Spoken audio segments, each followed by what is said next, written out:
विश्व पर्यावरण दिवस मनाया गया, साथ साथ अलग अलग कंपनियों ने वृक्षारोपण किया।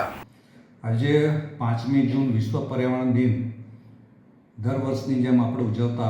આવી રહ્યા છે અને આ વખતનો જે થીમ છે વિશ્વ પર્યાવરણ ડે તરીકે તો our land our nature we are generation restoration, એટલે કે જે રીતે આપણે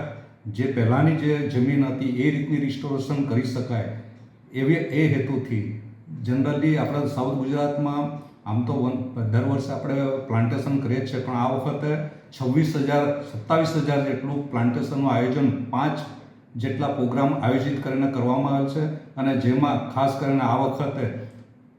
સામાજિક વનીકરણ જોડે સંયુક્ત ઉપક્રમે જીપીસીબી અને સામાજિક વનીકરણ દ્વારા અમે 5 જેટલા પ્રોગ્રામ કરી રહ્યા છે, જેમાં પહેલાં જે સીટીપી વાપી ગ્રીન ખાતે પ્લાન્ટેશન કરવામાં આવ્યું હતું, ત્યારબાદ બાયર કંપની જીઆઈડીસી ખાતે તેમજ અન્ય મારા સ્ટાફ મિત્રો અને વનીકરણ વિભાગના સ્ટાફ જોડે અતુલ લિમિટેડ અને એક સ્કૂલમાં પણ એક પ્રોગ્રામ આયોજિત કરેલો હતો।